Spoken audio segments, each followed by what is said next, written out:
good evening guys to all of you. I welcome you all on this wonderful platform that is BYJU'S exam prep. And in this startup series going on for GATE and ESE 2024, today is the first session of strength of material guys. And as it is the first session, I have taken the very important topic. I have taken the topic from which every year one question is coming, that is stress strain diagram. And we will go for the very detailed discussion on this stress strain diagram today.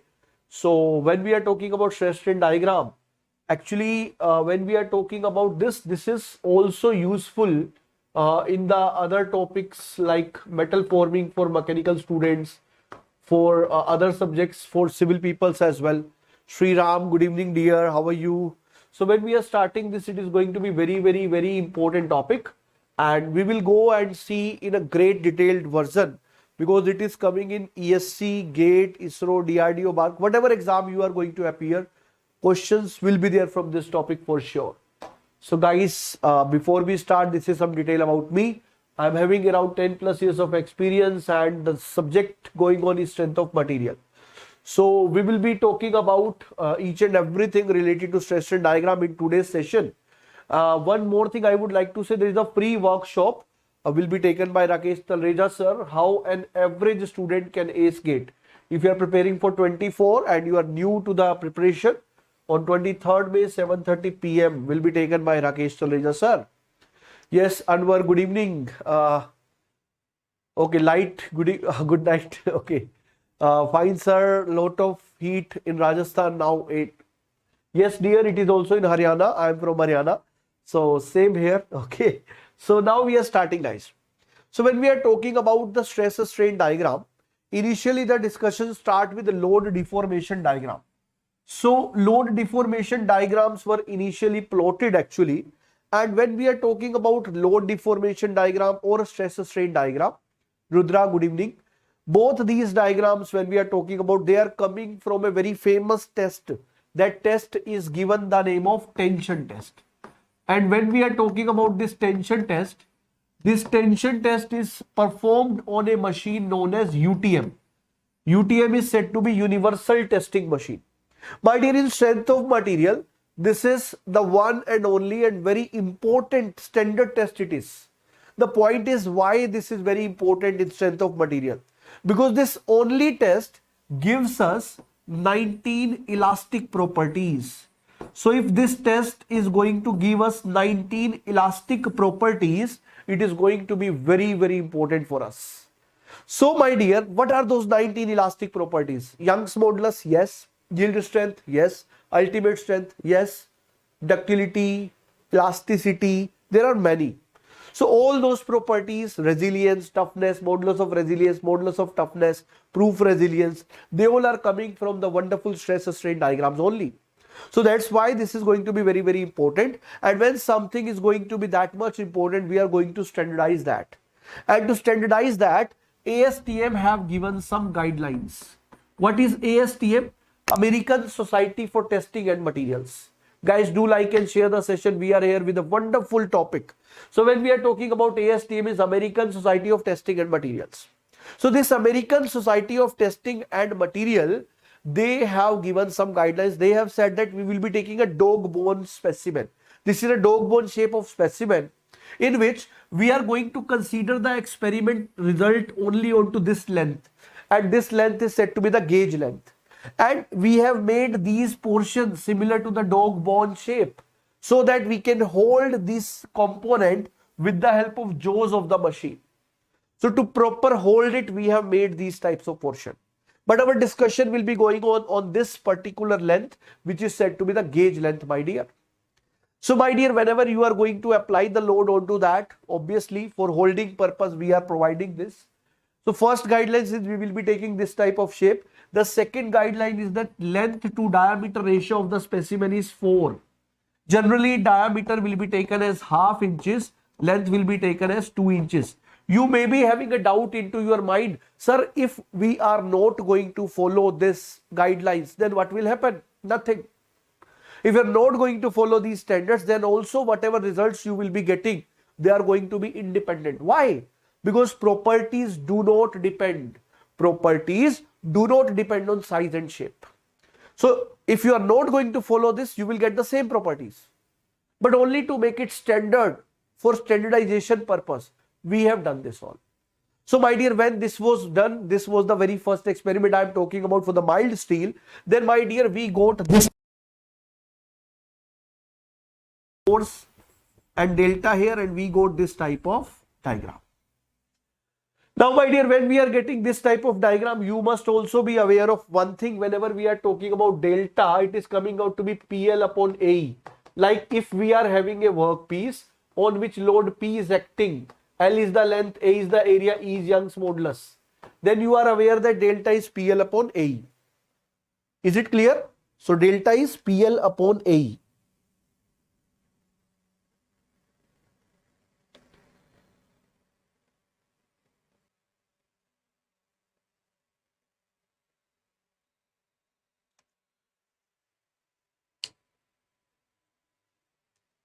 Yes, I feel now I am properly audible and visible. Sorry for the disturbance, guys. I don't know why this disturbance is happening. So when we are talking about delta is equals to PL upon AE. So my dear, here we have taken a specimen of size A. If we are going to consider a specimen with 2A, then my dear, obviously when you will be taking it to be 2A, then for the same deformation, you need to apply the double load. Because if we are saying delta is same, then my dear, if area is becoming double, so for the same deformation, you need to double the load. So in that case, the curve will become like this. So entire curve will change if you are going to change the cross section of the specimen. And if on changing the cross section, the entire curve is going to be changed, then once again the issue is not resolved, because I want some standard curve which shall not deviate with the size and shape. So getting to that solution, what we have done? We have divided this force with the area of cross section, and we defined this term as the engineering stress. Why we have done it? Because if you see delta, you are saying it is PL upon AE. You are saying that, sir, when area is going to become double, I need to double the load as well. But when you are doubling the area, doubling the load, the ratio of P by A will not be changing, because 2 will get cancelled out, because we can write 2P by 2A as equals to P by A as well. So we wanted this term of P should be replaced by P by A, because in that way, if area will be becoming double, load will be becoming double, P by A ratio will remain the same. So that is why what we have done, we have replaced the force by a term engineering stress, which is defined as load but a original area of cross section. You may be saying, sir, why you are saying engineering? Because my dear, whenever you are going to apply the force onto a member, we are very well aware that on applying forces, area is getting reduced and length is getting increased. So when area is reducing, length is increasing, then my dear, how you can say force but a original area? Because area will not remain the same after some time. Within 1 second, the area will change. So my dear, if that is the case, if area is changing with the time, then my dear, the real stress cannot be force but a original area. So because it is not real stress, we are calling it is an engineering, because in engineering we make a lot of assumption. If you want to ask the real value of stress, that is said to be the true stress or instantaneous stress. That is defined as force but a instantaneous area. What is instantaneous area? Instantaneous area is area at that particular time, because we know area is a function of time. So that is why, my dear, whenever we are talking about the force but a original area, we call it as engineering stress. For the similar region, we are going to replace the delta with delta by L, and by doing that we are making the curve standard, and when we take original strain, original length, it will be said to be the engineering strain. So my dear, that is how the load deformation diagram was converted into the engineering stress versus engineering strain diagram. Now you know you are defining engineering stress, you are not taking the true stress into account. Why? Because we cannot find out area as a function of time. If we are going to measure the area, for that you need to stop the test. So that is why we are talking always in terms of engineering stress, engineering strain. That is why every discussion in SOM will be with engineering stress, engineering strain.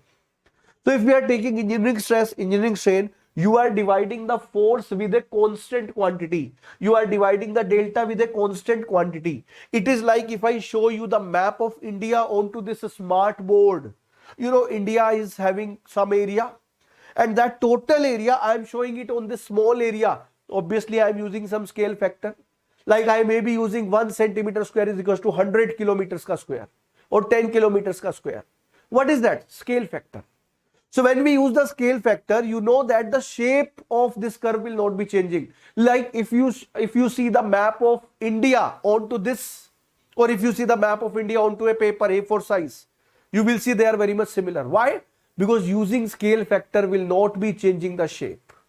So that is why here when you are using the L naught as scale factor, A naught as scale factor, the stress strain diagram will be coming same as that of load deformation diagram. Guys, please tell me, are you getting it or not? We are going into a much detailed discussion which you have never seen before.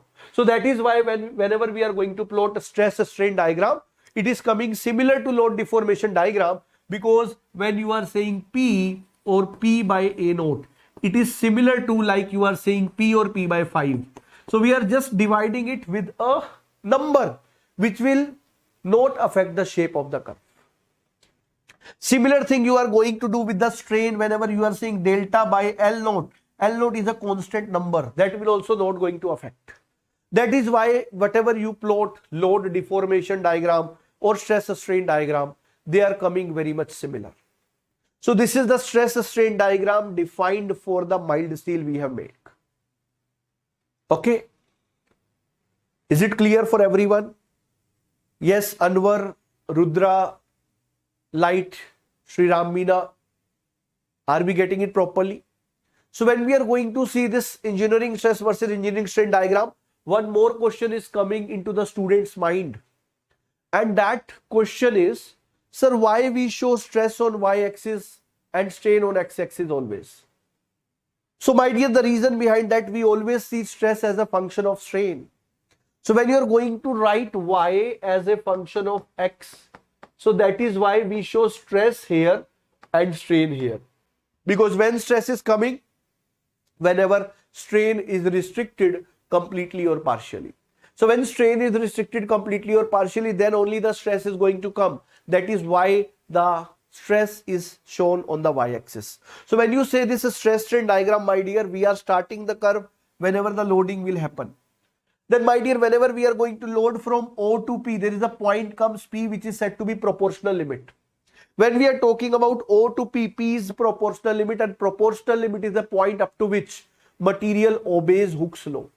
When I say this is a point up to which material obeys Hooke's law, you know that Hooke's law says stress is directly proportional to strain to the power 1. Means the relation between stress and strain will be linear. It means, my dear, from O to P, you will be getting a curve which is a straight line. Straight line is always having a slope which is constant, and this slope, you know that if I make this angle theta, the slope is said to be the tangent theta. You must be aware this tangent theta is nothing but the Young's modulus of elasticity. Now the question comes, sir, is it that every material obeys the Hooke's law? I would like to say no, my dear.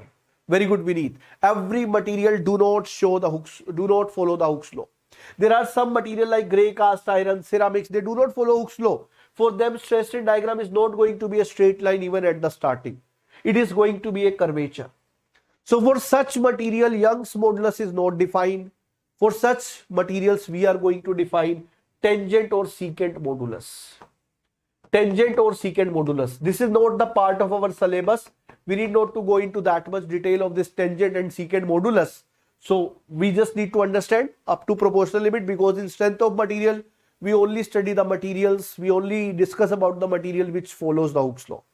Then, my dear, once we are reaching to proportional limit, if you are going to unload the material, material will get back to the original shape. Why? Material is following elasticity till now. If you are going to load it further and reaches to the point E, from P to E, material do not show the straight line. It shows some curvature kind of thing. And when it is curvature, it means Hooke's law is not valid in this region. But my dear, although the Hooke's law is not valid in this region, but material show elasticity because this point E is said to be elastic limit. When we say elastic limit, it is the point up to which material shows the property elasticity. You must understand what is elasticity. If I am going to apply the load onto a material, then my dear, whenever I am going to apply the load onto the material, then this material will deform. After removal of load, if body come back to original shape and size, it is said to be elasticity. Yes, Vineet, for grey cast iron, for ceramics. Okay, these are the material for which Hooke's law is not valid. So my dear, when we are talking about proportional limit to elastic limit, this is the range in which material shows elasticity, but it is not following the Hooke's law. When it shows elasticity, what we will say? We will say that even the load is removed up to E point, body will regain its shape and size anyhow. This is like when you entered into engineering, you forget about studies. And if you forget about studies, you need to study at least one night before to pass the exam. If you are not even going to do that, you are going to get supply. So this is the last night of exam. Before that, if you will study, you will be pass.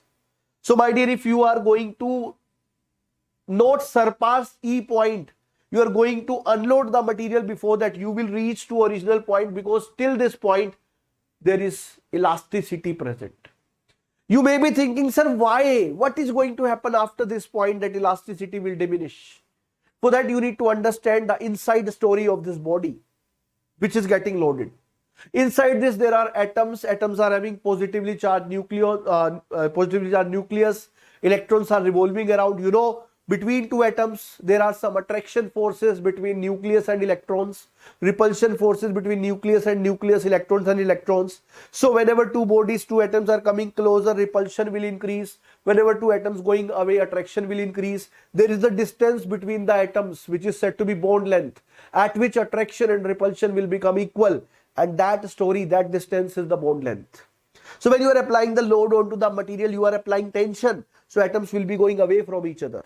So when they are going away from each other, attraction will increase. That's why whenever you remove the load, atom will come back to original position. But why this is happening only up to elastic limit? Because my dear, this is the point up to which the bond are not going to break between the atoms. Once you are going to cross this elastic limit, then my dear, breaking of bond will start. And once the bond will break, actually whenever we are going to apply the load onto the body, whatever the load we are doing, that is getting stored in the form of energy in the body. But there is a simple rule of chemistry that when two atoms are going to make a bond, energy will release. Whenever bond is broken, energy needs to be spent. So after elastic limit, when the bond will start breaking, energy will be spent. So whatever the work that we are doing onto the body, some part of that will get spent onto the breaking of bond. So my dear, as some part of energy is getting spent, we can never come back to the original position. And as we can never come back to the original position, that is the reason after this, if you're going to load the material, you will be getting some permanent deformation in the material. So my dear, up to this region of stress strain diagram, this is said to be the elastic region. And as you know, strength of material is the study of elastic region. It is theory of elasticity. So after that, whatever we study is going to be useful in other subjects like production for mechanical, plastic analysis for civil. So that is how the things are going to work with us. So strength of material is the study only up to this limit. After that, whenever you are going to load, you will get another point said to be upper yield point. Upper yield point, my dear, upper yield point is not at all a yield point which is having some physical significance. You may be saying, sir, what is the meaning of yielding? So my dear, yielding means perfect plastic deformation. So my dear, if you see a stress strain diagram in which stress is continuously constant and strain is increasing, this is said to be perfect plastic behavior. This behavior you can see after lower yield point. That is why lower yield point is said to be the real yield point of the material. Upper yield point is not a real, it is hypothetical. Even if you change the loading conditions, if you change the machine, if you change the specimen, upper yield point will change. But lower yield point will not. Lower yield point is going to be a real yield point, and this point shows the yielding phenomena will be happening, and stress corresponding to this point is said to be the yield strength of the material. And this region of stress strain diagram, we will be calling it as yielding region actually. This yielding region is 10 to 15 times of that region which we call as elastic region. So when we are having more yielding region, it means more plastic deformations will happen. So there are chances material will go towards more and more ductility. So my dear, we have seen up to this what is going to happen. Before elastic limit, there is no breaking of bond is going to happen. but after elastic limit, breaking of bond is going to start. When breaking of bond will happen, atoms will leave their position. It is like whenever some peoples are living in the home, some children do not like their parents and elders. They always have fight with them. And sometimes the relations are getting broken and they leave their homes. It is the same situation. The atoms will break the bond and leave their homes. If someone leave their home, it is said to be dislocated person. So those atoms who will be leaving the home, they will be said to be dislocations. So those atoms who are breaking the bonds and going away, they are leaving their original position. So they are said to be dislocations. But generally when these things happen, when someone leave the home, they are living in a group. Single person living is very difficult. So that is why the group of dislocated atoms are given the name of dislocations. So when 4 atoms group is leaving their home, 6 group of atoms leaving their home, they are said to be dislocations. And after this, you know that when bonds are breaking, after this, these dislocations are moving continuously. You can see the deformation happening together continuously. So these dislocations, the group of atoms are moving like this. One dislocation is moving like this, other is moving like this, other is moving like this. Arun, good evening dear. So when this dislocation, the group of dislocated atoms are moving, after some time, when they are moving like that, after some time they start coming in the path of each other. So when one dislocation is moving like this, other dislocation is moving like this, other is coming like this, they will be coming in the path of each other. And when they will be coming in the path of each other, they will become resistance for each other. And it is going to be very difficult to move now because someone is stopping your path. If you want to overcome this resistance, you need more help from outside. That is why once this point comes, after that the resistance of the material increases. Why? Because dislocations are putting resistance in front of each other. And my dear, as the resistance in the material is increases because of already present strain in the material, we call this region as strain hardening region. We call this region as strain hardening region. So my dear, in this region, the resistance of the material is increasing because of the randomness between the dislocation, which are group of atoms. So my dear, when we are talking about this yield point, this shows the plastic deformation. And second point we got is ultimate point. This is the point after which, if you are going to load, it is not going to be only plastic deformation. This time it is going to result into the cracks in the material. And when the crack in the material will happen, that crack will grow and continuously move and result into breaking of the body into parts. So that is why after ultimate point, if you are going to load, the material will fracture into points, into parts. You will get fracture limit, fracture point. And my dear, after ultimate point, you cannot save the material anyhow. This is the position when you can only see the game where material will be divided into parts. I always take the example of Nana Patekar movie where Nana Patekar says, "Aa gaye meri maut ka tamasha dekhne." So after that, you can see that tamasha only of fracture of material. Material will be divided into the parts here. And when it divides, it's said to be fracture. Plastic deformation is given the name of failure. And my dear, breaking into parts is given the name of fracture. This is the beauty. So this is the wonderful explanation of this stress strain diagram. And I bet you will not get that type of explanation anywhere else. And that is just a trailer. Because when I go for the complete discussion, it goes for 3 to 3.5 hours. My students knows that. So this is just a trailer of the entire movie. This is how the things are going to happen. I feel everybody understood this. Got it or not? Please tell me that. Yes. So this is the graph between engineering stress versus engineering strain. So Vineet, Arun, Rudra, Anwar, please tell me got it or not. I will be sharing the PDFs with you. Don't worry about that. You join my Telegram channel, Mechanical by Dheeraj Sardana. Anwar, actually, whenever we are talking about the fracture points, obviously when we will be talking about the cast iron, high carbon steel, they are having high fracture point, ultimate point than that of the low carbon steel. Here one interview question is also coming that why low carbon steel is said to be mild steel. I feel everyone would be aware of that what is steel. Whenever we are going to add carbon into the steel, into the iron, and if that carbon is up to 2%, then we call it as steel. And up to 2% means it can be less than 2% also. So if it is going to be 0.008% to 2%, sorry, 0.3%, we call it as low carbon steel. When it is 0.3 to 0.6%, we call it as medium carbon steel. And when it is more than 0.6% to 2%, it is said to be high carbon steel. So whenever carbon will be increases in steel, its strength will increase for sure. So ultimate point and fracture point, they will be more for high carbon steel and medium carbon steel. But when carbon is added, then my dear, plastic deformation reduces. That's why these two are majorly showing only ultimate point. They do not show the yield points.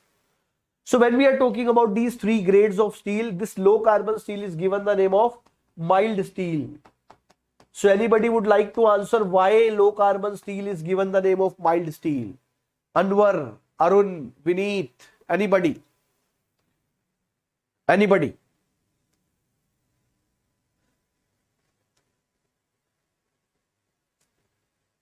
Yes. Anwar, actually rubber is elastic. I would like to say that whenever we are making this stress strain diagram, this region is said to be elastic and this region is said to be plastic. So the material which have plastic region more, they are said to be ductile. Okay. So rubber do not show much plastic region. Rubber shows much elastic region. Means if you will be extending the rubber like that, after removal of load, rubber will come back to original position. So whatever you are going to deform, that deformation is elastic in nature. Okay, permanent deformation is not much with rubber. So rubber is what you are saying. So what you are saying is nothing to do with elasticity, that is having to do with plasticity. So rubber is elastic but not ductile. Ductile means if I will be extending it, it must remain till that length. But it comes back, na? So plastic deformation is not happening. Plastic deformation is the indication of ductility. Got it, Anwar, your answer? Plastic deformation describes ductility. Elastic deformation describes elasticity. So rubber is elastic. Because rubber, whatever deformation you are going to do, that is retained back after removal of load. So it is elastic. Great. So Rudra, okay, very good. So my dear, I asked a question that why low carbon steel is said to be mild steel. This is an interview question. I will answer this question. When we are talking about the low carbon steel, generally student says that we call it as mild steel because carbon is low. But when carbon is low, we call it as low carbon steel. Actually, mild word is used whenever someone is not responding well. Like if I am taking a batch of 500, but when I ask a question, no one answers, I will say it is a mild batch. And if I am taking a batch of 50, but everyone is answering, I will say, what a response. So my dear, when someone do not respond, we call it as mild response. So my dear, there is a process known as heat treatment which is done to improve the property of material. Properties like yield strength, toughness, resilience, like that. So if you are going to perform heat treatment processes to improve the properties, and if you do not get any response, you will call it as mild. So low carbon steel is something on which if you are going to apply heat treatment, it do not show much improvement in property. So that is why we call it as mild steel, because the response is very, very poor. This year pre also not qualified in ESC. Array aspirant dear, you have much more things to do. If you are feeling like that, ESC paper will be coming. ESC is not an exam which every student is going to qualify in first attempt. It happens, no issues. Try this year with proper preparation. This year you will get selected, and along with that try to give other exams also. Give GATE also, BARC also, ISRO also. ISRO have too much vacancies, go for it. Yesterday vacancy came for DFCC, I'll apply for that. So with the job, ESC can be prepared. I know many students who have done it. So don't worry, this happens. Failure is a teacher actually.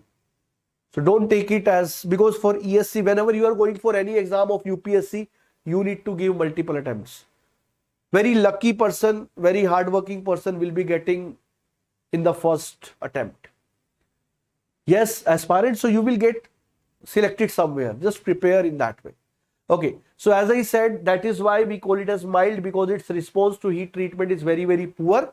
That is why this name is given to low carbon steel. So guys, tomorrow will be the practice session of simple stress and strain. Tomorrow we will be taking 10 questions of simple stress and strain chapter. I am writing this so that you guys will be prepared for that. Tomorrow, this chapter, simple stresses and strains. From this chapter, I will be taking 10 questions. The time is same, 11:15 p.m. Don't miss it. There would be some wonderful question. You will get a good revision and they will be helping you for all the exams, GATE, ESE, SRO, DRDO, BARC, everything. Okay, same time, 11:15. Okay, this time is when nobody will be having any classes, neither you nor me. So that is why this time is perfect.